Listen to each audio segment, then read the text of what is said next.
Welcome to the Lost and Found podcast. I'm your host, Amanda. Join me each week as I rediscover my life's meaning, my passions, and my place in this world after leaving behind the only dream I've ever known. If you are dealing with self-loss, identity changes, career transitions, or you are still trying to figure out your life's purpose, then you're not alone.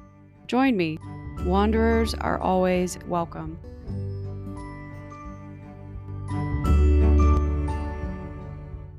Hi, everyone. Welcome back to the Lost and Found podcast. This is your host, Amanda, and I am so excited to welcome Pia Leichter is here on the Lost and Found podcast. And she is an author, artist, and creative mentor whose work has been rooted in the belief that creativity isn't just for the chosen few, it's for everyone.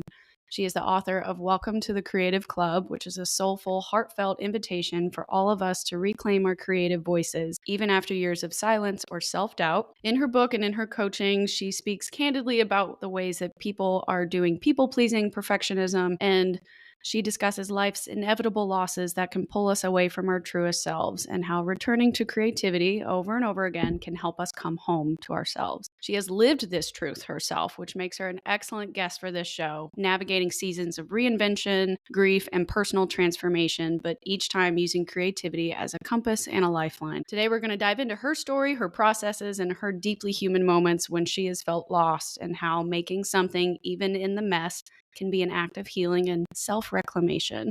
So Pia, welcome. So happy to have you here. Thank you for having me, and what a beautiful way of articulating who I am and what I do. So thank you so much for applying your creativity to that. Yes, thank you. Do my best to do as much ahead of research, because you've done a lot of podcasts. I'm sure a lot of hosts have asked you certain questions about your life, and I want to try and bring a unique perspective to try and not ask you the same things that you've been asked 100 times. I know the stories will apply in different ways to each different show, but you have truly lived such an interesting life. And every time I would listen to a podcast, I felt like I would learn something new about you each different time. So I'm very excited to pick your brain. And especially, we have a little bit of a similar path. Like growing up, you would think you're not going to be a creative. Like my father was, he was in communications and started his own advertising agency, but my mom was an engineer. So she was a very different person. And I went into national security. So I was like, I'm not doing any of this. So I don't need to be a creative. That's not going to help me. Or I can't be an engineer. I'm not smart enough. So you live with all these stories that you tell yourself you're not supposed to do a thing. And yet when I was little, similar to you, I was younger, I was a writer all the time. I was drawing all the time. I was singing all the time. I wanted to be in musical theater. And that's where I went to camp, was like director camp and improv camp. And then I at some point told myself I'm not supposed to do that. I won't make a living or I won't be happy. And so I let that part of me go. And now I'm returning back to it. And it's been the most therapeutic thing I think I've ever done for myself, or like the biggest self-acceptance moment I've ever had was starting this podcast. And so reading your book was super cool because there'd be parts in there where I'm like, oh, what, did she write that for me? Like, oh my God. I'm so excited to have you here. I'm so excited to be here. Thank you for sharing that story. What brought you back to yourself, like to the podcast and to writing and singing and musical theater? Yeah. No, well, I'm definitely not a good singer. I would sing, right? So let me clarify that. Yeah. I love singing and no one's going to pay to. Yeah, no one's gonna pay me to sing for that. But it doesn't matter. No. It doesn't matter at all. Yeah, no, so I think when I decided to leave, I do talk about it a little bit on the show. Various episodes are about that, but I was in national security for about 10 years, 10, 12-ish years. COVID hits and everything goes to hell in a handbasket, like I'm sure for many people, and I'm sure you had various struggles yourself. And I just kind of had that existential moment, thinking, if this ever happened to me again, which I'm sure it will, because humans don't wash their hands, where do I want to be? Do I want to be in a place that's closer to my family, pouring back into me the same way that I'm pouring into it? Or do I hope that this career takes off the way that they keep claiming it's supposed to? And yet, time after time after time, I'm hitting walls professionally or personally. And there's a moment where something no longer works, and a moment where you're forcing something to happen when it's truly just the universe trying to pivot you and you're not listening. It gets worse and worse. And you're kind of like, okay, I have to start over. I don't know what I'm going to start over with. but I need to start over. And when I left that job, I had such a serious grieving process to go through because I had so much identity tied into that life. There is one episode where I do explain, I don't know why I started the show on that day, but there was a voice inside my head that basically said, if you don't find a way to talk about what you're feeling or what you dealt with, that part of you, what's left of you is going to die. And it wasn't a suicidal thought, but just the internal essence of who you are will die. And you can't risk that anymore. You've already risked a lot. You cannot risk this. And so I started the episodes just as a way to force myself to brain dump everything that I had been thinking lately or feeling and just admitting it. I'm a millennial in my 30s and I have done nothing that society expected me to do. I'm not married. I don't own a home. I don't have kids. I don't have XYZ amount of money saved in my 401k. I've been having to do all these other things with my life. And now I left a career that was super cool, that everybody thought was amazing and was so proud of me for doing. And yet I gave it all up. Why did I do that? And kind of like it was me processing all of that. And so I've been interviewing different people like yourself that could help me understand myself better, understand that process of pivoting and transformation better, but also hopefully give us and the listeners advice about how to move forward with whatever your pursuit is and learning to be okay with change. And especially for somebody that maybe had such an identity shift, what does that really mean? And how do you rebuild yourself or reinvent yourself or not be so afraid of the fact that you're going to have to do that over and over again throughout your life, right? You don't pivot once or you don't change once, you're changing constantly. And so I just have been trying to figure that out. And so that's the essence of the show, is to try and bridge the gap between who feels lost and who feels found and see what we can do. And the thing is, I think is interesting is that, life sometimes is a series of being lost and found. There are moments where I felt very lost and I felt to find myself again. Sometimes we have to lose ourselves to find ourselves, the new version of ourselves or the next version of ourselves. And sometimes we have to be who we're not to figure out who we are. Mm-hmm. I've done that. And it's tough because it feels really disorienting. And there's a lot of friction when you're being something that is not true or in alignment with who you are. And Yes. it can feel discombobulating in a way, or you're just out of alignment. So it just feels crunchy. Yeah. But everyone else is kind of saying this is the way, or this is the thing. And there's a lot of mixed signals. And I think a lot of those events and those moments help reroute us, just like you said, and bring us back to ourselves. Mm-hmm. And that said, I think we are changeable, fluid beings. We are part of nature. And just like nature, the nature of our existence is change. Right. Yeah. Everything changes. So do we, and that can be really beautiful if we embrace it. I believe there's a part of us that remains the observer, the witness that remains kind of solid, Mm-hmm. but all the different versions or of who we can become and who we might be is mutable. It's moving. Yeah. And I've learned to see that as not necessarily a challenge or a failure that I need to pivot or that I have to reinvent or become something different. It's more so a gift, right? Or Yeah. it's an opportunity to do what I should have been doing all along or being in better alignment. Or I don't know if you're religious or not, but the transcendence, if everybody's just trying to transcend in whatever version they want to do that in, like when you're out of alignment, you can't do that. And you're so right. It Mhm. starts to feel weird or crunchy, or to me, it was the metaphorical smashing my head against a brick wall just over and over and over again. You're like, why do you keep doing this? Why does this keep happening? But truly, if it's not working, you feel it. It's visceral, right? And that was the hardest part because I think I had been agreed or had told myself that story for so long. Like, this is your job. This is what you're good at. This is it. This is what you were meant to do. Why else would you be anywhere else? You work so hard to get here. And as soon as that story didn't feel right anymore, I forget what the word is when you say a word so often, it starts to lose meaning to you. You could say apple over and over and over again Yeah. until your brain thinks, what is that? What's an apple? Yeah. So like that's kind of what I had started saying to myself. You're supposed to be an intelligence analyst and this is your life. You're in national security. You're doing these things. And eventually that story in your head's like, that's not the right story anymore. Yeah. But And it takes yeah. sorry, go No, on. I was just gonna say, and the courage that it takes to go, okay, well, I have to go figure out what the actual story is. I was just going to say it takes a lot of courage, so we were on the same page. Yeah. Yeah. Well, I would love to know, and I know I know these things because I've been listening to your story over time, but for anybody that has not had the opportunity yet to read your book or hear from you, could you tell us a little bit about your life too? Because you also have had to be very courageous from a young age. You've traveled all over the world. You've moved a lot. Your parents weren't always together, so you've had to split your time and have maybe even split identities, having to be in different places all the time and grow up in different things. And then for your jobs alone, you also traveled all over the world. So you've been what you like to say, the recovering nomad, correct? Yeah. Recovering nomadic. Yeah. So I'd love to hear maybe more about moments in your life where you felt like you had to be courageous with all the changes going on. Well, it's really interesting because I think some people can look and go, "Oh, you've moved so much and that takes a lot of courage." And yes, it does, but in some way it was also my default.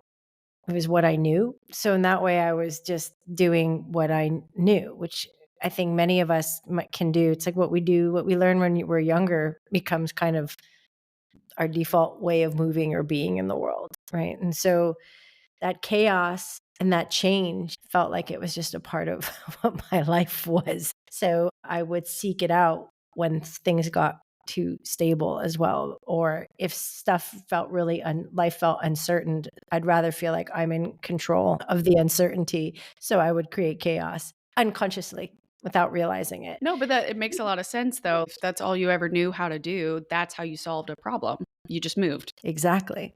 Just moved or just changed or let's do over or let's start again. So I think in terms of identity, just to comment on this before I go deeper, Sure. I think there's tremendous freedom in losing and finding yourself again, in redefining yourself and having this capability. Imagine if we were static. We had to be one way forever. Oh my goodness. I don't know. That sounds really boring to me. Like we get a chance to keep growing into new expansive versions of who we are. We get to keep choosing our becoming. And that sounds incredibly exciting to me. It can feel really scary because it's also unknown. Like, ugh, I don't know who she's going to be. Like, what do I, Yeah. What you if I know, don't like her? What if she turns into someone I'm not interested in? Or yeah. well, I would imagine if we connect with ourselves and get really wildly curious about what really matters in our lives for us and what has meaning and purpose and what we're drawn to doing and like what motivates us, what triggers us, what gets in our way. Like if we get wildly curious about who we are and who we're drawn to becoming, I doubt we won't like her. Yeah. Well, and I think you've mentioned in the past before how important it is to stay curious versus judgmental by Absolutely. being open and at least receptive to what's kind of happening. It'll help you understand the world better versus if you're judgmental, you block everything off anyway. So how are you going to be creative or how are you going to access learning something new? 100%. It was interesting because I picked up on that you used the word should before when you were talking about your experience in national Mhm. like security. You said I should have not like I should have done something else. I don't remember exactly what you said, but the Oh, word yeah. right? Or it shouldn't have taken me that long or the story, something. There was like a should. Yes, the shoulds in your life trip you up quickly, Right? especially if that's Because all that you. to me is Mhm. usually a judgment, like I should have. And maybe that was Mhm. also part of your story. Maybe that experience going through national security, becoming that analyst Yeah. and going through that is exactly what you needed to become the host of Lost and Found today. Maybe so, right? Yeah. You know what I mean? And it takes the time it takes. And sometimes, Yeah. yeah, we have desires like, trust me, that I also look back and go, when I got divorced, it was really kind of life shattering in many ways. And I went into an unhealthy rebound. And I'm like, it really shouldn't have taken me that long to get out of that. But how do you know when to leave when you're learning how to stay? So things felt very complicated to me in that. And so I just have to not judge and have that curiosity and also compassion. Oh, okay, that's what it took to bring me here because I'm here. I'm not there anymore. Isn't Right. that great? You're totally right, and I think a lot of the shoulds for me were I was internally, I guess, again, judging myself when you're not supposed to, but I should have done all these other things by this point, Mm. right? I should be moving forward in my career at that age, or I should have been married or with kids or with a house or all these kinds of things, and you had been fed all these stories all the time, and at Yeah. least I'm like a middle millennial, I'm not quite an elder millennial, not quite the younger millennial, but, like, I'm right in the middle. So this is the part where I want to use the show to try and speak to other people in my age range, because I know that this is kind of a phenomenon that's coming up a bit more often, and especially with the younger generations, that like they're realizing they don't want to live the life that everybody else has told them they're supposed to live. They want to be able to Mhm. have that kind of freedom to either, if they want to do a 9 to 5 and do that for forever, cool. But if they want to pivot and be and do e-commerce or move around the world or telework everywhere, like they want to do that instead. They want the ability to live a life on their terms. And so when I was trying to deal with the decision to do I stay or do I go, that was one of those things where it's kind of like, what do you actually want out of your life? Like Mm. this career is amazing. It is. You will have an insane amount of opportunities that many people in the entire world are never going to get to have. But at the end of the day, thinking about looking back on your life, is this it? Is this all of it? Is this really what you want to finish with? Come out in your, retire in your 40s or 50s, because at that point you would have had the 25-ish year career and you'd be eligible for it. And to have a second career being a consultant, is that it? Is that what you Mm. want? You can if you want, but is that what you want? And I had to ask myself that over and over and over again, and dig deeper into the why or the yes and answers to that. And eventually the answer was no. I've already missed my parents, my brother growing up, him getting married. They're about to have a Mm. kid. My cousins all got married, had kids, all these things. And like, there was so much stuff in life that I was missing out on, even though I had a really cool job. I know that. And I'm grateful for that and those experiences. But like at the end of the day, what did I want to look back on? And I was like, it can't be just this. There's got to be more than this. I wanna just really honor and celebrate you because it takes a lot of courage to Right. just press pause and then say, "Okay, let me think about this here. This is my life. This is my Yeah, life, it's my one and chance. Yeah. it's my one chance. It doesn't matter what anyone else thinks of this job or my career or myself. I need to ask myself, what does a life well lived look like to me? Mhm. And is this it?" And I Right. just think that's such a powerful, important question because this is it. And sometimes it's, for me at least, it's okay to run an experiment. You might have the answer of, no, this is not it, but I'm not sure what exactly is it. I Yeah. think it might be this flavor of something. And then we can try that out and go get more like data. That's why I like the word experiment because Mhm. it's supposed to fail in a way because that's how we get data. Like, oh, that didn't work, but that worked. I really like that, but I didn't really like this part. Okay, great. Let's try something else. And Yeah. I don't know, but a life lived running a series of experiments to discover what lights you up and feels really meaningful sounds like a good life too. Right. Like, Yeah. at least for me, rather than sometimes it's this desire to find one stable thing that will ride us into the sunset that I think gets in our way. Mhm. The desire for this like security or certainty. And I understand where it comes from. It's a fragile existence being a human on a spinning rock across 200 billion galaxies. Yeah. When you put it in that perspective, though, I am so small. I am Mm, so small. So if I'm gonna have an impact on anything, I feel like I have to have an impact on myself, because yeah. that's what radiates out. That's where Yep. the energy comes from. Again, this is not a neuroscience focused show, but like all the studies that show that everything has energy or vibration or brain waves, and that's why people say you can pick up on vibes when you meet someone or interact. You Absolutely. walk into a room and you're like, "Whoa, everybody in here is really angry," or "Everybody in here almost made out and I walked in and ruined it." Like you just it's how you know the moments coming and going. And I feel like if I'm so caught up in uh, projecting what I thought other people wanted me to be or wanted me to act like, the number one thing I've definitely talked about this on the show. One of the most important things to me is integrity. I hold that really, that's definitely a core value for me as a Mm. person. When that kept getting brushed up against or being challenged, that's really where I finally started to like admit, okay, this isn't it, because I'm never gonna let that part of myself go. So I have to find another way to maintain this in my own life. And I feel like that's what I'm projecting out right now, is just that I may not know what I'm doing. I may not know where this is going. I may not know what I can evolve this show into, but I can promise you that I will always be Amanda, and I will always, whatever project I, dip my toe in, it'll have my level of integrity, my level of, whole ass one thing kind of a deal. So that's what I'm learning about myself through this whole process. Oh, that's beautiful. and powerful and important to understand what you value most and where you want to create from and radiate from, and Mhm. what you promise to yourself and others. Also, like, newsflash, no one knows what they're doing. Yeah, oh, yeah, yeah. No one knows where they're going. No one knows. We don't know. We're just here figuring it out together. And there's a beauty to that too. And that's why I think sometimes we hear stories of people that have it figured out, or it looks like they have it figured out. Yeah. Or they'll sell you what they've figured out. Yeah. That worked for them. Right.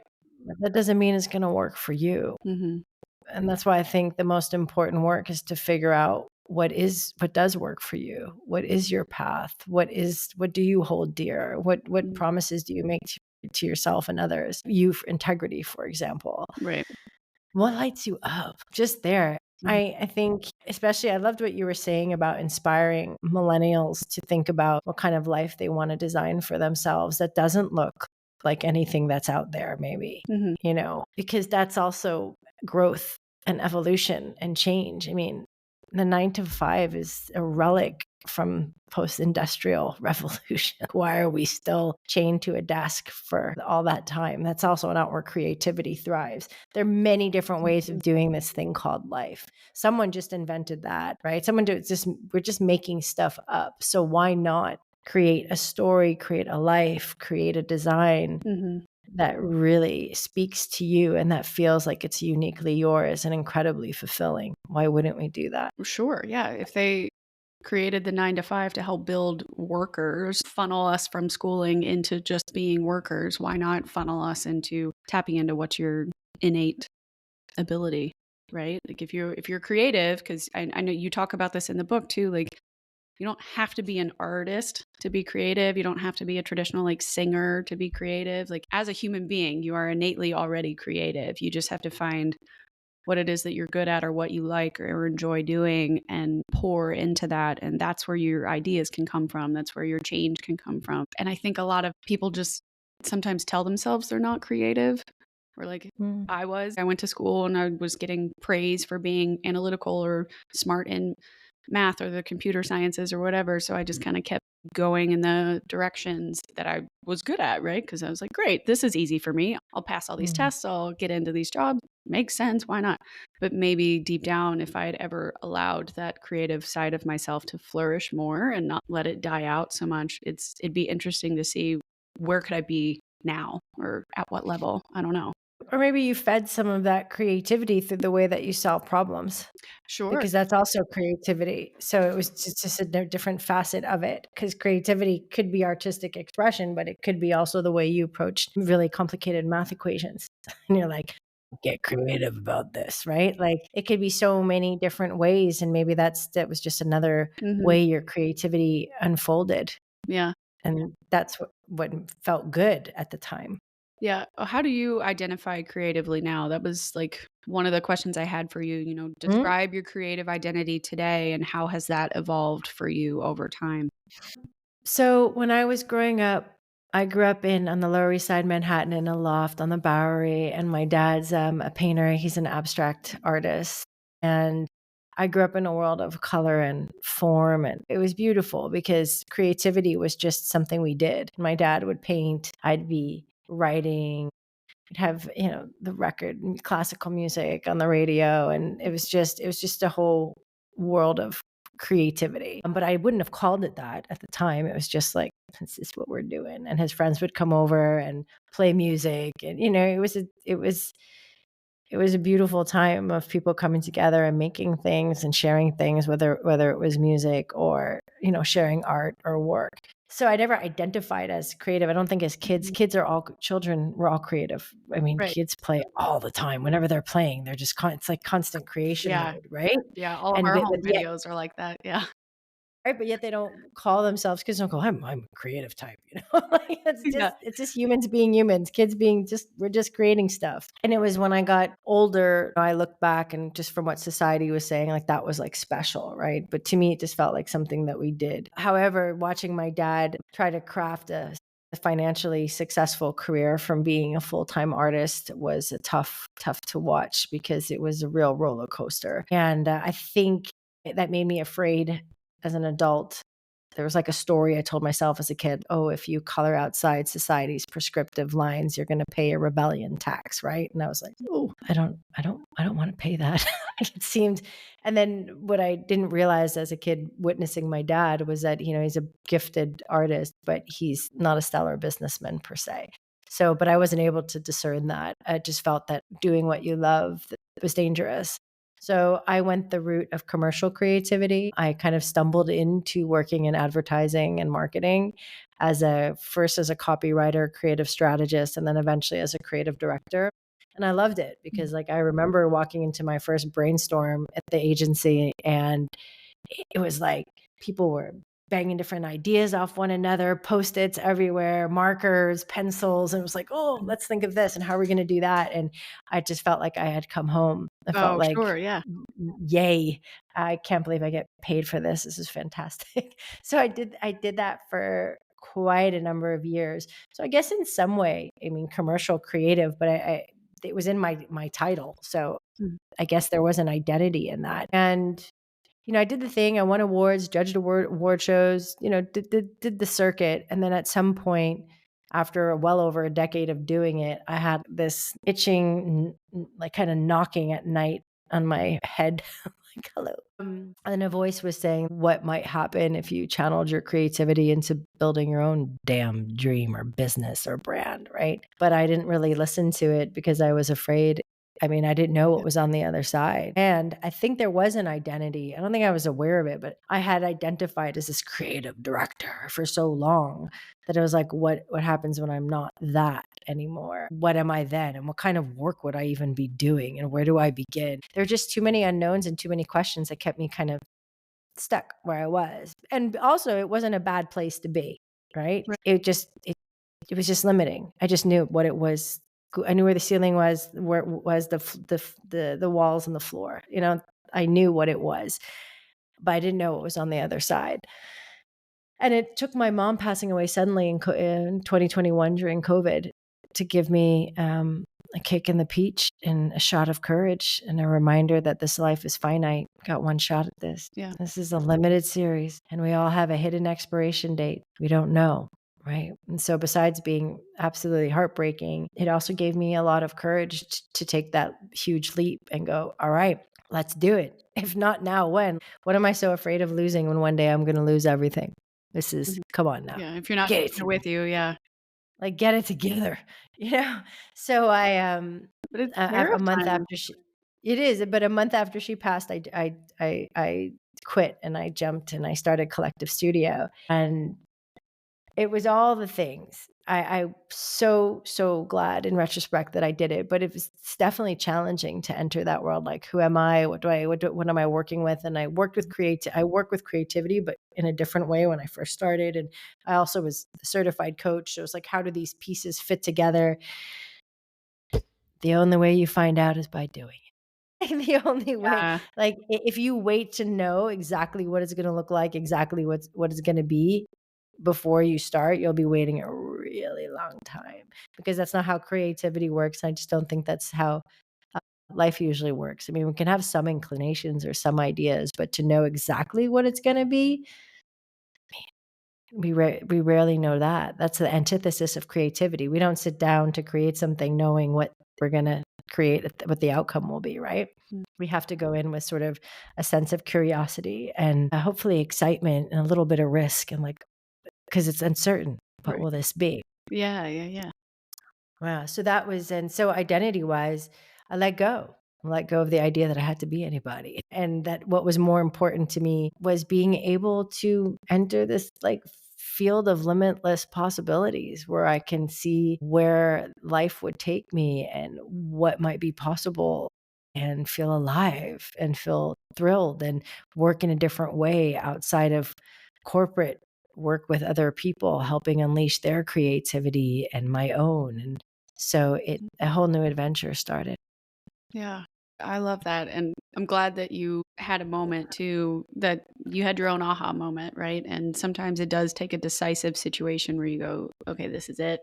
Like, I'm gonna take this chance. I'm gonna take it now, because every single day I wake up is less and less time to get it done or to even try it." So might as well go for it. So I definitely commend you for also taking a leap and a risk on yourself. What would you say is something you've learned about yourself now as being a solo entrepreneur and an author? What has that taught you versus being in corporate you? It feels like I have so much more room to creatively direct my life and to creatively design the next version of who I'm becoming. Like there's so much more possibility on this side of things. So I feel like I can express myself more freely as well. I'm not beholden to anyone. I don't have to try to be any way. I feel like I feel more authentically me. I feel like I can come with my full self to the table because it's my table. Yeah, you built it yourself. Yeah. Yeah, I'm not waiting for invitations. I don't have to wear any particular dress code. I can design it for me, and that's really really exciting. It feels good.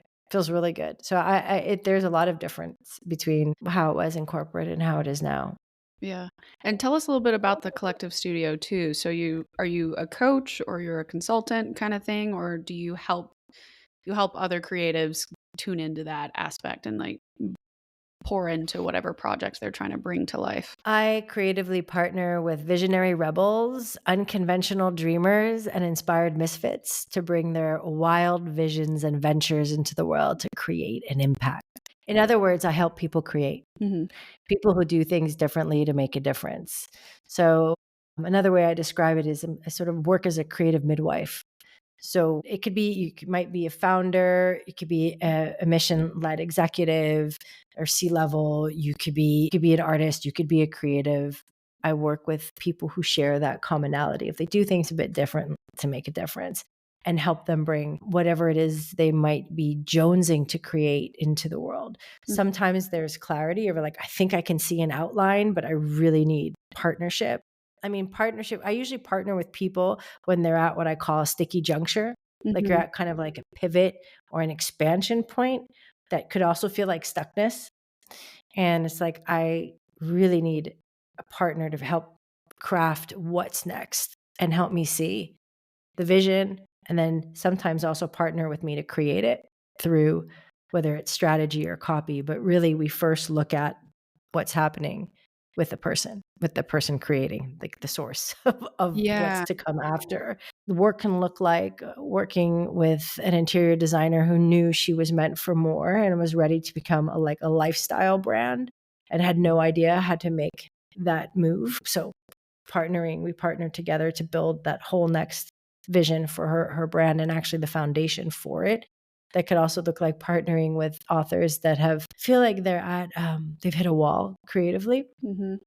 and so working through that to unleash their creativity so they can finish their project. I mean, it could take so many different forms, and all of it is, again, it's really fulfilling to be able to be at eye level, roll up our sleeves, and get to the heart of what's really asking to be made next and created next in the world.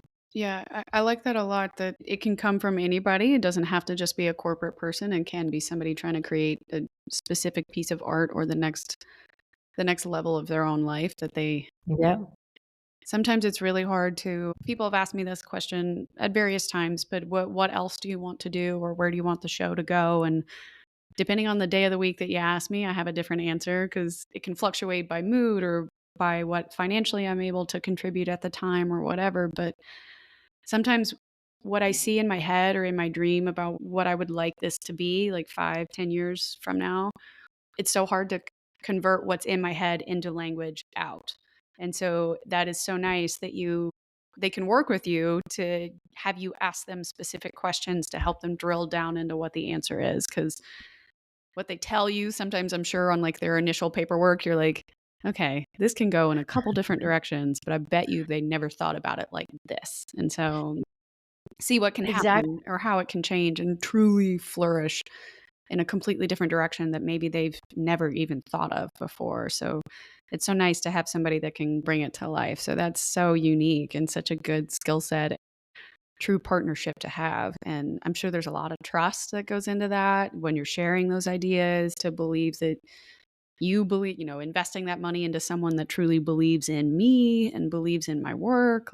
it's a lot and it's intense and it's really hard to let go of your idea when it's like, that's my baby. I'm just really going to give it up to somebody else to like make it come true. Like, really? But that's so cool. And it sounds like you get to do something different every single day, which probably also increases your own personal creativity.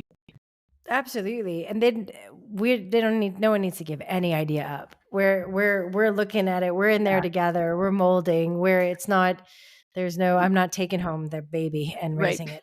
Yeah. Yeah. Or, But it's interesting because I think the difference between and it depends where people are on their journeys, like, I tailor yeah, unique creative journeys based on every unique human that's in front of me and of what course. their specific needs are. But with coaching, it's not necessarily about me telling them what I think they need. It's about me Mhm. listening really deeply and sharing intuitive hits and asking powerful questions Mm, so that, that vision you had in your head of 5 to 10 years, mhm. that I could help channel and bring that and then craft it and then present it back to you. And the best response is always, oh my God, that's exactly what I've been trying to say. Or then that's what I meant. Yeah.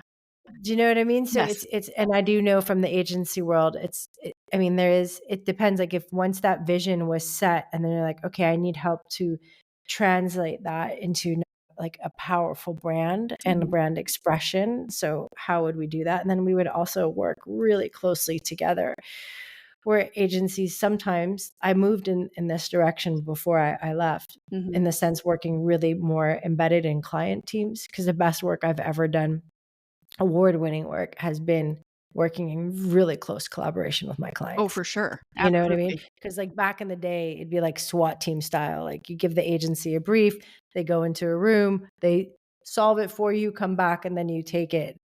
I think those days are numbered for at least in some ways, Mhm. creatively. So I think that that also builds the trust. It's like, it's not just our point of view that we're trying, no matter how learned and experienced we are, and maybe that is the right way, but it's also really taking into account the other person and the brand, if you will, and like how Yeah. they work and what they desire and having that close collaboration. And I think that's why I use the word partnership and not consultant. Words matter to me, as you might imagine. No, it's a subtle difference, but it the impact is significant. And we say partnership when we're doing write-ups or we're applying for new contracts or things like that, because it truly that is the only way we can get your best work out there is through Exactly. direct partnership Exactly. and building that relationship and trust. And then we've had several clients that come to us the first time and then they're satisfied or they'll go somewhere else next. And then they're like, actually, can you come back and fix Mhm. this or change this or do whatever? And we're like, yeah, of course. We never shut the door on that kind of thing. Like it's a give and take. And you're right. The embedded opportunities are really good if you can get that set up and you can create significant work from that standpoint. So I agree. I know you also wrote the book, Welcome to the Creative Club, and that came after you started the collective studio, right? Yeah, it came about, I wanna say it was a year and a half after I had launched, maybe a little bit more. Mhm. Who's counting? Yeah, And yeah. cool. And I was wondering if maybe you could tell us a little bit of why you started the book and what kind of inspired that invitation, the welcoming people to the club, and who you were intending to write it for. Well, interestingly enough, who I was intending to write it for are people that were on the precipice of big change, where they had that voice that was calling or whispering or heckling to them, "Hey, what if you might create this next? Mhm. What is that thing that's calling you?" And so to really invite them back into what's always been theirs, their innate creativity, in order to really actualize that and to jump and to embrace it and to design it and to build it, to make it, to do it, whatever that might look like to them. And I know for myself, when I was at that on that precipice, it was through partnership and through community that I was able to also I got the support I needed to make the jump. Ultimately, it's me doing it, but I definitely think we can all use cheerleaders, besties, people who share their stories of how they were lost and found, how they jumped and got resurrected, didn't die, that came back and that were able to chart their own path, even though it looks very different from what everyone else is doing, and find fulfillment in that, which to me is success. So it was for people who also are being called to do things differently and maybe need some examples of what that could look like. And so I wanted to share those examples. And really, the invitation is I have like this inner rebel in me. I don't really like when people tell me how to do things, but I love when they show me how they did it. Mhm. And so I really want to be at eye level. I'm not trying to be an expert or a guru. I'm just one woman who lived a full fat, full flavor, frightening and thrilling life. And here are some stories of how I lost and found my creative power. And also, here's some research that shatters the myth that creativity is reserved for the chosen few and invites everyone to access and apply creativity to their lives. Because that's, to me, the ultimate form of creativity is applying it to design our one experience of life through what we believe, through what stories we tell, what scripts that we might follow, and if they need rewriting or not, through how we decide to create our own path, find our own way. I mean, it's in how we experience our day to day, the magic of the day to day, and not get lost in the mundanity of it all, Yeah. which can happen as we get older. Oh, for sure. Or you wake up and you realize, like, "Oh my gosh, all these years have already passed me, and I'm doing the exact same thing every single day. I wake up, I go to work, I come home, I eat dinner, I go to sleep," or insert other tiny things I'm sure that happen throughout that day. But when it gets kind of repetitive, you're kind of going, wow, time is passing me right on by. And I'm not even, there was a part of me, I think at one point that probably somewhat disassociated. Like I was just doing Mm, that for several years. And it's kind of like, where did I go?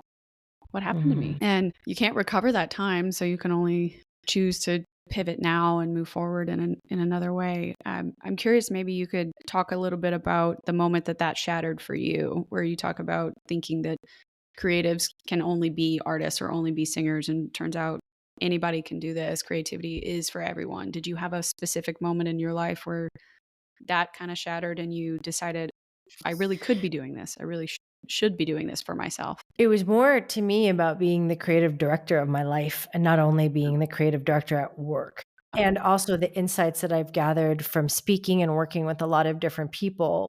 What stops a lot of us from being creative is the idea or belief that we're not creative. In order to unleash creativity and invite people back to their creativity, this needed to be not only addressed, but smashed, like this whole idea. So I wanted to provide different doorways in different doorways back into your creativity, right? And whether it's Yeah. neuroscience or survival, my own stories, interviews, like just to show, like, hey, this really is just a story. And of course, you're creative. And so now that you know you're creative, what are you going to do with that?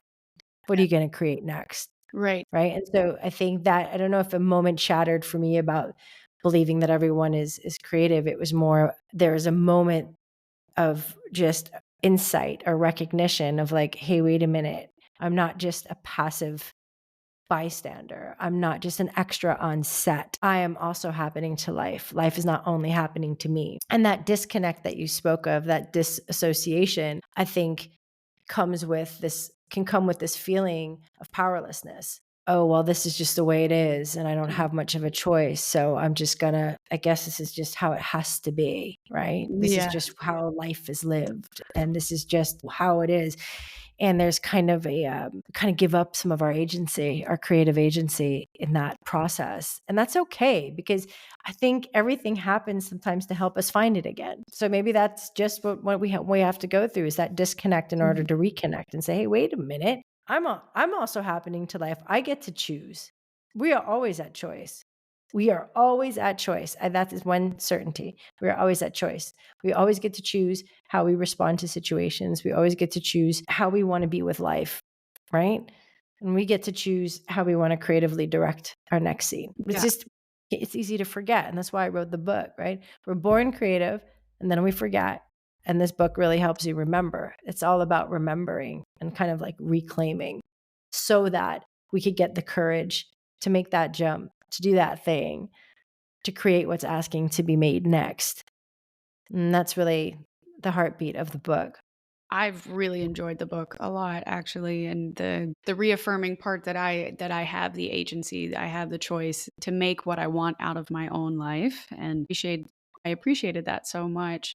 One of the parts that did also resonate with me, because you're right, in the book you also use neuroscience to kind of back up what's happening to you in certain parts of the story that you're telling or parts of your memoir that you're explaining. And there's a part where you brought up about that, again, I'm paraphrasing, but essentially that you had thought, or artists always tell us, that you have to be in pain to create, or you have to be troubled in some way, or you had a tough life, or you had to be addicted to drugs or alcohol to create anything that's actually meaningful or going to go, platinum or viral or whatever. And the truth is that's not it at all. That like leaning into those vices actually numbs your ability to connect to yourself or connect to your creativity. And for me, not being a musician, not being a traditional artist of any kind, but for me, when I first started the podcast, I had that nagging thought that nobody wants to hear my story. I haven't had a hard life. I haven't been in pain. I haven't had, everybody has their own traumas in different ways, but I haven't had a capital T trauma that I feel like justifies why I feel this way about myself or why I think my story is not worth telling. And I know that when I was reading your book and I got to that section, that really hit home for me because I am a creative person in and of myself. I don't have to have gone through something to make my story worthwhile or impactful or important. It's how I choose to share that story that makes it creative or unique or whatever. So I really liked that aspect of it. That's not really, I don't really have a question, I guess, Mhm. necessarily, but that section of the book was really important to me because it helped me understand that just because somebody does happen to have an addiction or does happen to have a trauma or does happen to have pain doesn't dispute their story either, but it's not a requirement to do whatever it is that I want to do. And so maybe you could tell us if somebody's listening right now and they feel like their story's not worth sharing or it's not significant enough to become art, why that's not true or why they should still share it anyway. Because your story is really one of a kind. Like, there's no other. I'm gonna say Amanda Powers because I don't Yeah. have any listeners in front of me at the moment. But there's no, for example, other Amanda Powers who have lived your life, has your perspective, has your way of seeing and being and moving through the world, who has your stories. There's no one else like you. And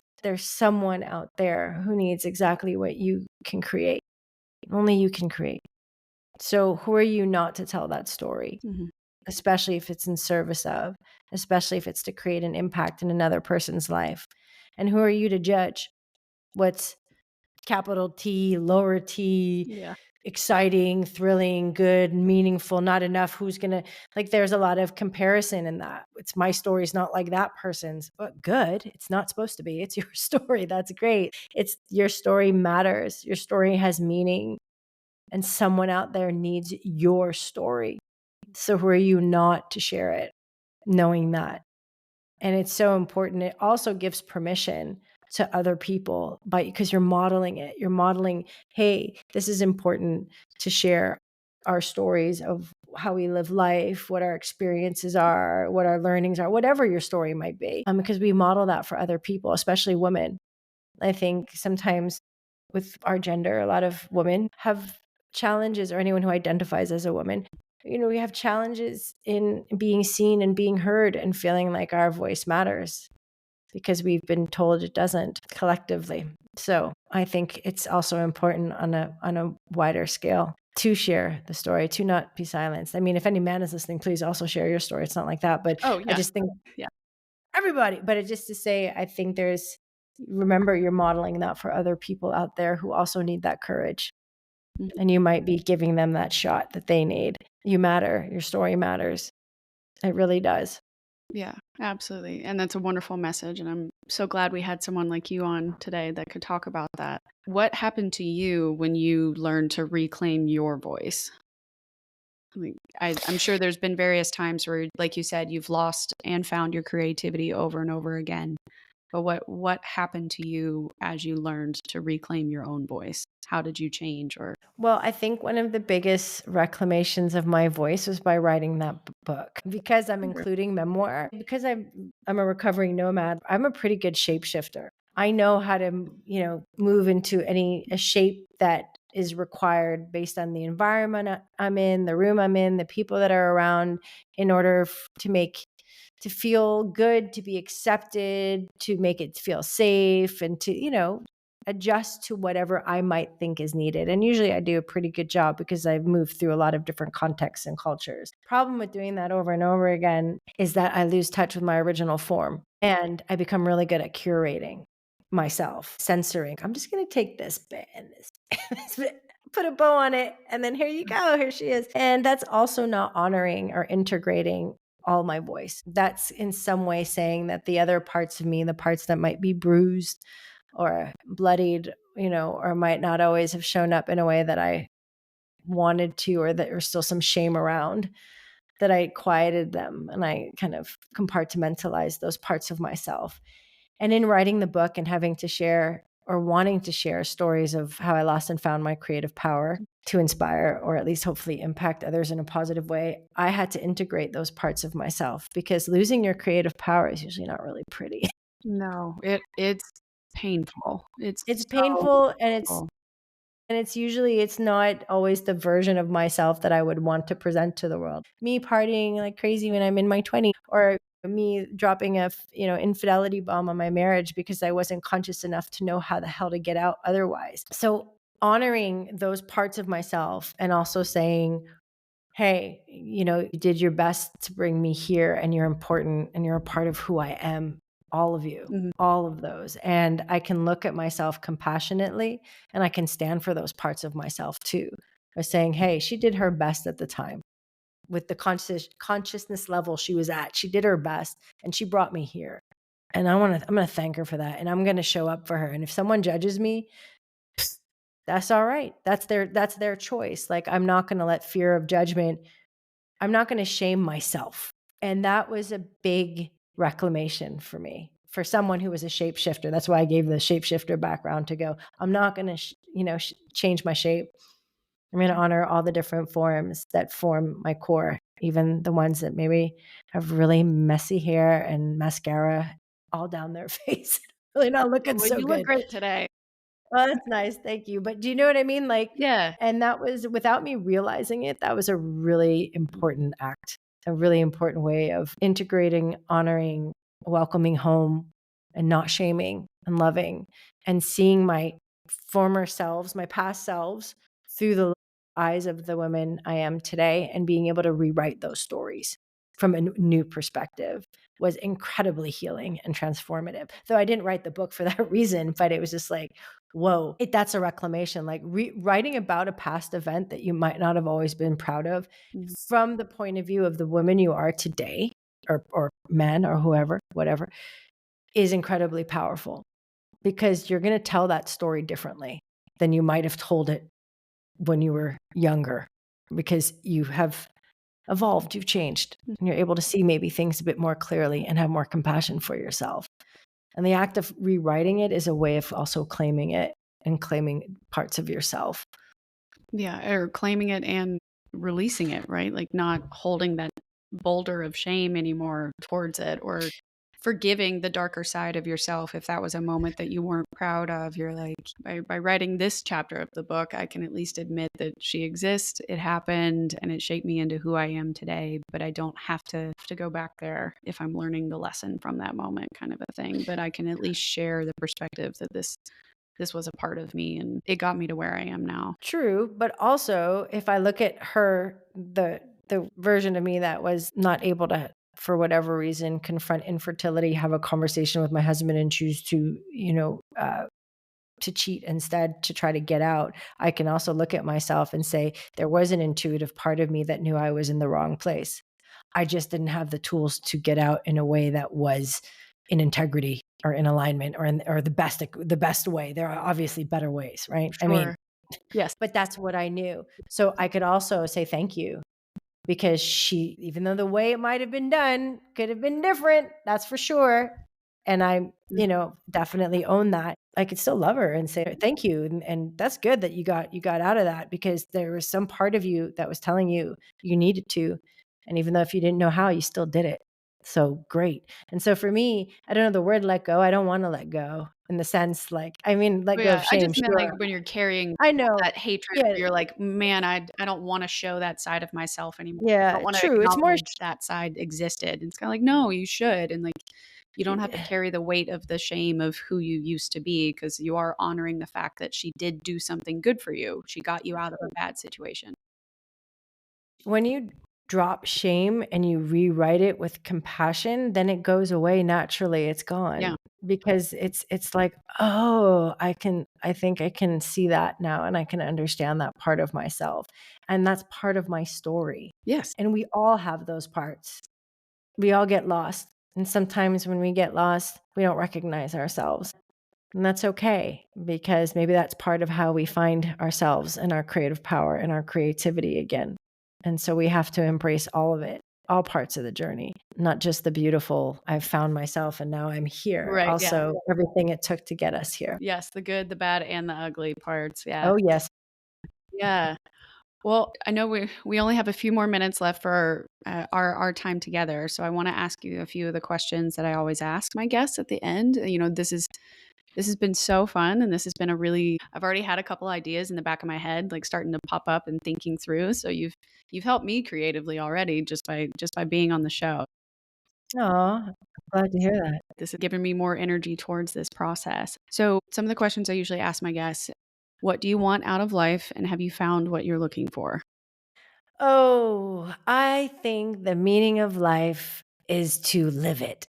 It sounds really simple, but it's like to really live it, to feel fully alive, like spine tingling, heart beating. Whoo! I'm alive, like to fully live it. Yeah. I mean, that's the best way. Like that's how the best way to receive this gift we've been given is like, I'm gonna live it. And then we need to figure out what living it really, really living it looks like. What does living it look like for me? And for me, I feel living it is what I'm doing. So it's really being connected to what feels like purpose to me, which is unleashing creativity to build a better world for others and for myself. And that was a big unlock with the book. Like, hey, wait a minute, talking of and speaking of integrity, I don't only unleash creativity in businesses and in people, Mhm. I have to unleash it in myself. Right. Woo, woo, that was what the book brought me, that kind of epiphany. Like, I don't know why. I must have had some limiting belief hanging around that, it was for other people, but not, not that it was too risky. Once again, the old story from my dad to take a chance and unleash my own creativity to make art, to just make, not necessarily tied to commercial ventures. And that feels incredibly fulfilling. And it makes me feel really alive to be in this uncertainty. I've been building my capacity to be in, I was going to make a muscle move. I've been building my capacity to be in uncertainty for quite since I launched Collective Studio, especially. Mm. And it keeps getting better because uncertainty is the realm of knee knocking angst and infinite possibility. But we have to learn how to be in it. And that makes me feel alive, makes me feel alive.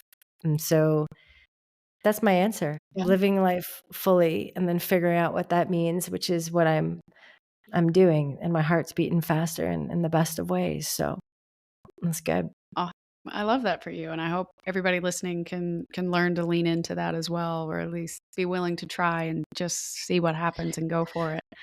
Well, here's what I would ask people, it's like, when was the last time you felt fully alive? Like, you usually feel it in your body, right? It's like your Yeah. spine is tingling, feel like, "Woo," you might be whatever cues you have physically, somatically, emotionally. When was the last time you felt fully alive, and what were you doing? Where were you? Mhm. Who were you doing it with? What did it feel like? And there's some data and insight in there because I mean, the next big question is what makes you feel fully alive that you want to do next, right? But sometimes it's a really big one. So it can be really helpful to look back and think, okay, when were the times in my life when I was doing something that made me feel spine tingling alive? What was I doing? Yeah. It's a deep question too. How do you define purpose, and what does living in your purpose look like to you? I read this somewhere, I can't recall where. So just saying that Purpose is what you're doing when you're being exactly who you are. Mhm. I really love that in the sense that, when you get closer to you, to your unique signature, to what moves you, what stops you, what triggers you, what lights you up, what motivates you, Yeah. I think you get closer to purpose and living in alignment with it just by virtue of being who you are. It is a very helpful exercise to articulate purpose, right? Because it becomes like a North Star of like, am I living in alignment or moving in the direction of this North Star? And by nature and by definition, it will be big because we are fluid, changeable beings. So it needs to be able to encompass all the different versions and permutations that might take, whether of ourselves or our lives or our careers or whatever. So that's also a helpful exercise to articulate. But I think even if we don't articulate it, if we are connected to who we are, curious about who we are, and living from that place, we will be in alignment with our purpose. I love that. That's a really good one too. I always like asking because each person has a different definition or they have a different perspective on that. So that's mostly me being nosy. Like, what do you think this is? Well, Yeah. I would call it curiosity, Yeah. but hey, Yes. Curiosity. Yeah. Right. If you could give yourself advice 10 years ago, what would it be? thank you. I love you. Keep going. It's going to get better. Yeah. No, that's good too. We always need that self reassurance, right? And the the moments I look back on my life and I want to just hug younger Amanda to be like, Exactly.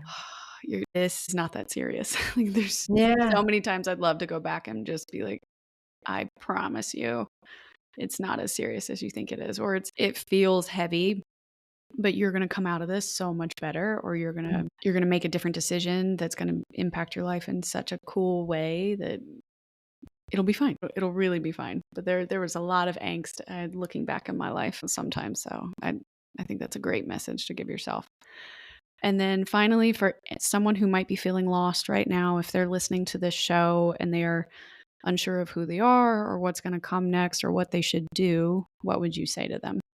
Whew, that's a very big question. So, for someone who's feeling lost right now, might not like this answer, but it's the first thing that feels true to me. So, I'm going to say it. It's accepting that you feel lost and being in it, not trying to get out of it, not trying to find an answer, not trying to grip onto something else, just being in it, being in this feeling of being lost and connecting to yourself and showing yourself that you can be in it. Like whether that looks like deep breaths, grounding, or just like allowing it because it will pass. Everything everything passes. Everything. It's the nature of life. We don't know how long it will take something to pass, but the good, the bad, heartbreak passes, the euphoria of a first date passes, like everything passes. But we can learn how to build trust with ourselves that we can manage our emotions and we can be in the uncertainty because lost is also uncertainty. So learning how to create evidence for yourself that you can ride the wave, you can be in uncertainty, you can feel lost and you're going to be okay is really, really powerful. And it's challenging, but it's really powerful. And reminding yourself of where you are might sound silly. I'm Pia. I'm in Copenhagen. I'm in my living room. I'm here, Mhm. and the search for certainty is like usually connected with future fictional futures and what might happen and what if, and it can create a lot of anxiety, like what if this, what if that. And so just being where we are, remembering like I'm here, how's here, feeling lost, but it's pretty good. The sun's shining. I don't know. I'm going to make my favorite drink. It's pretty good. All right. So, like, stay here. Stay here for a minute. You're strong enough and courageous enough and resilient enough to be where you are and knowing that things will shift. And I think they shift quicker or I do think they move easier when we're not resisting it, Mm. when we're not wishing it were different. And there are a lot of other more practical answers I could give, but that feels very true to me. No, I appreciate that. That's what I would want you to say. I wouldn't want you to say something that doesn't resonate with you as well and doesn't feel Well, the true. other ones resonate too. I mean, you can get into curiosity and ask yourself questions, of course, about reframing what lost is. Mhm. So sometimes it's not lost, it's just like you're in the chrysalis, right? You're in between who you were and who you're becoming. And it can feel very disconcerting and odd. because you don't know where where you're going. You know where you're coming from. You don't know, but you don't know where you're going. You're not really sure where you are. But it's also a sign of transformation. You're in the juice. You're in process. Things are transforming. You are moving, even though it feels like you might be stuck. That is part of the process of creativity and change.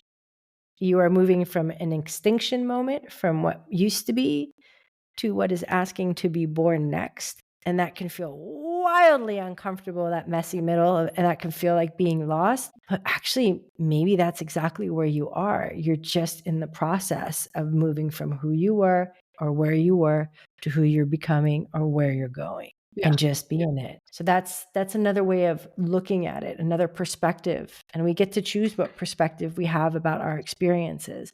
And those perspectives shape our experience. So why not choose one that works for you? You're 100% right.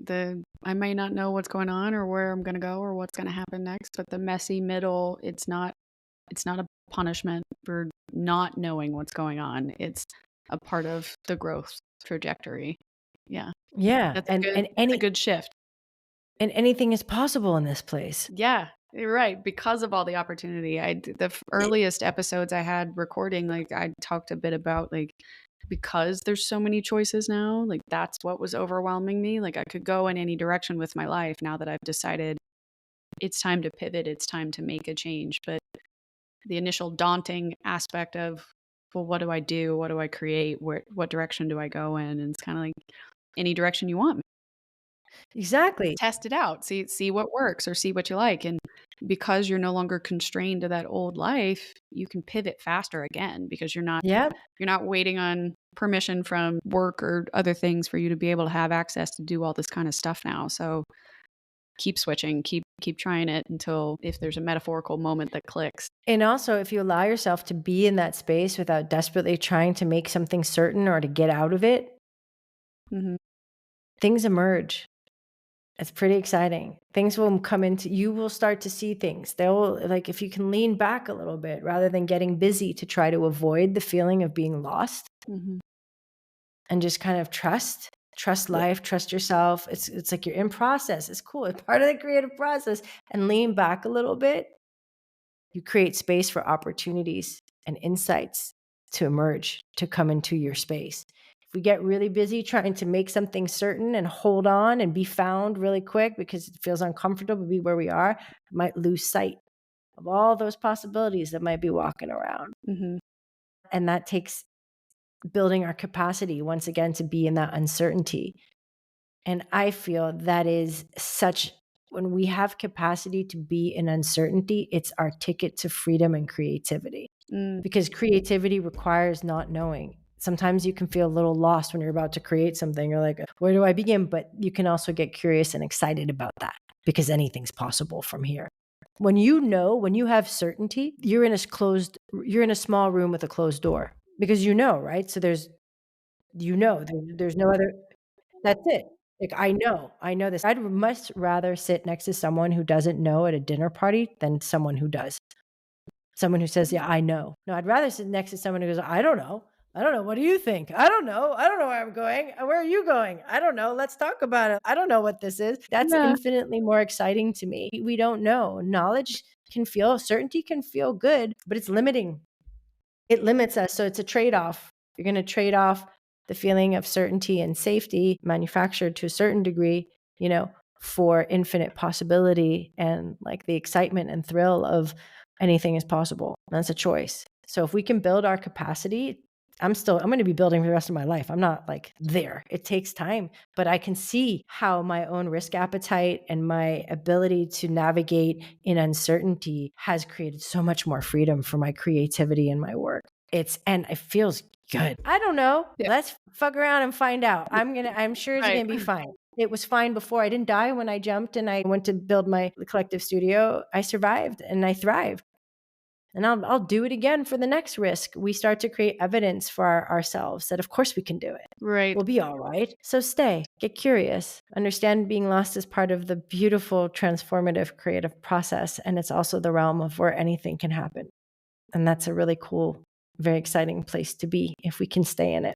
Yeah, it's a key part of the journey, And that's also a skill that you develop, being comfortable in an uncomfortable situation. So that's really important. Pia, this has been awesome. So much fun. I've pulled so many great things from this, and I hope you have as well, or at least it's helped Yeah. spread your story in a way that it can help continue to impact so many people's lives and their creative beings, you know? Please let everybody know if they want to work with you or contact you, what's the best way to interact with you and your content and what you're working on. Collective.studio is where all of it's sort of home base where everything lives. So everything about my work, booking a chemistry session, if that feels aligned, finding out more about Welcome to the Creative Club, the book, it's on Amazon, it's on bookshop.org, but all those places are on the site. I also recently narrated the audiobook and that went live a couple Fun. of weeks ago. Yay. Yeah. So that's on Audible and Apple Books. And newsletter is also on the site. So many different ways to continue the conversation called The Shift. Excellent. Yes, I've signed up for that one as well. So I've been reading Yay. the different essays that have come out since we first started chatting. So that's a really great way to get to know you as well and kind of see inside your head and how you operate and think about life. And so that's a really good, cool newsletter too. Thanks. There's a lot about uncertainty in there. Yes.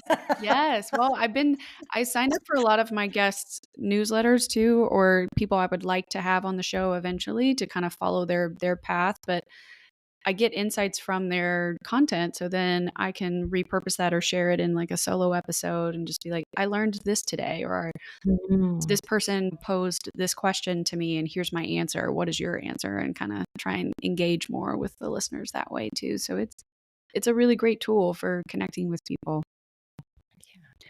Yeah, Thank you so much for having me, for your energy, for your openness, of course. for your sharing your story and for inspiring and helping people as they go through the creative process of becoming lost and found again and again. Yeah, no, it's like what you said. It's a process you're going to do multiple times throughout your life. And I started it out being like, I need an answer, and the truth is, I've realized now I'm never going to get an answer, but I don't want to stop asking the question Mm. with people because exactly like what you said, sharing your story can impact someone somewhere. It may not impact the Mm. person you think it's supposed to, but it will impact somebody somehow. And at the bare minimum, if I'm going to contribute to the world, that's important. Even if it's Absolutely. only one person that listens. So I'm honored to have you here. And everybody, I will make sure all of Pia's information is in the show notes or the description box of these episodes. We'll be on YouTube, Spotify, Apple, everywhere you get your podcasts. And you can reach out to me at hello@podcastforthelost.com. We're on Instagram, TikTok, YouTube, all on Podcast for the Lost. And I'll make sure you can get that in and let us know what you think of the episode. You can send us an email or the anonymous messenger is also in the description notes. But remember, we'll see you next week, and wanderers are always welcome.